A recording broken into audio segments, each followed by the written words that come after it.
Episode 4, The Warrior Queen. The morning the drums changed their rhythm, all of Zazzau felt it.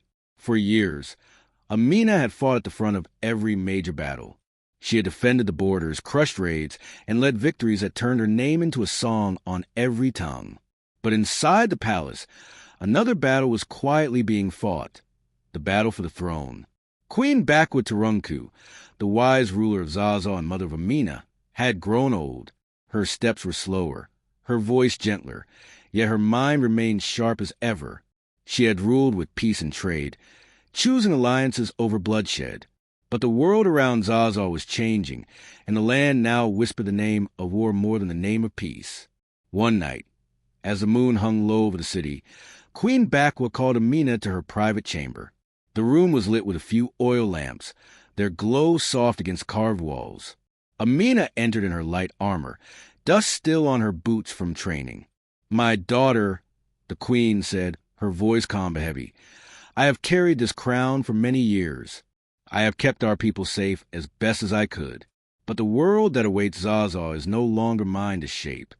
Amina lowered her head, her chest tightening. "You are the heart of this kingdom," she replied. "Without you, its beat will change. The heart must one day rest," Bakwa said softly, "but the fire must continue. And you, Amina, are that fire." Silence filled the room. The weight of those words was heavier than any armor Amina had ever worn. Days later, the queen's health weakened. The palace doors closed to visitors, and the city grew quiet in worry.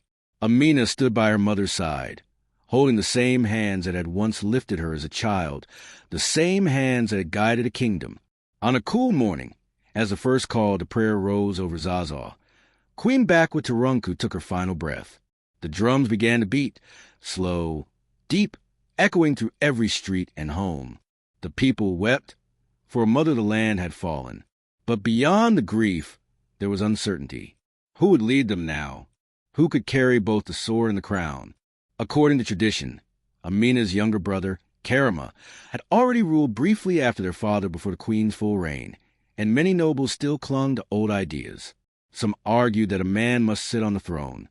Others whispered that only Amina had the strength to face the future. For days, the council argued behind closed doors. Some feared that giving power to Amina would mean endless war. Others warned that to ignore her was to insult the one who had bled for them. Outside, the people watched and waited. Then one evening, as the sky burned red, Amina walked into the council hall. She wore no crown, no robe of gold, only her armor polished and shining, and the sword that defended Zazzau so many times. The nobles fell silent as she stepped to the center of the room. "I have fought for this land," she said, her voice steady.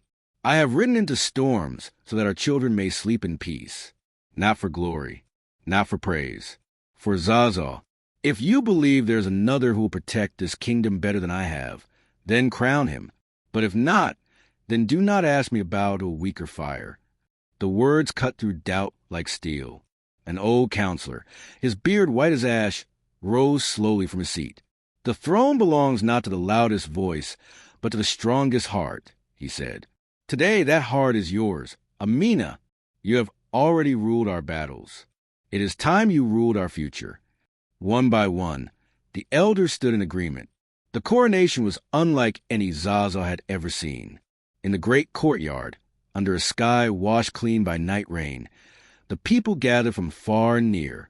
Drummers formed a circle, their rhythms rising like thunder.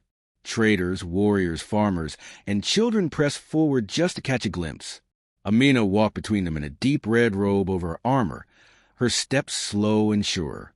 Her braided hair was wrapped with gold, her eyes fixed ahead. When she reached the raised platform, the royal crown of Zazzau shimmered in the morning light. The elder counselor lifted it with shaking hands.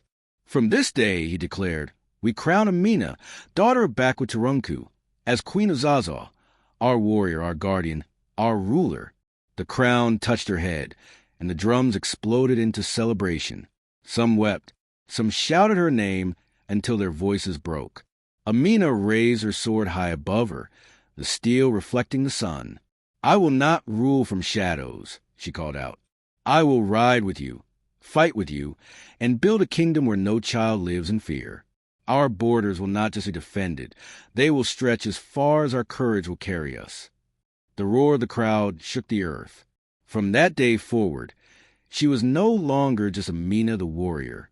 She was Queen Amina of Zazzau, the warrior queen whose reign would not only protect her people, but reshape the lands around them. And far beyond Zazzau's walls, rival kings and jealous rulers heard the news and felt a chill in their hearts, for they knew a new power had risen, and she was not afraid of war. If you enjoyed this story, don't forget to like this video, subscribe, and turn on the bell icon so you won't miss the next episode.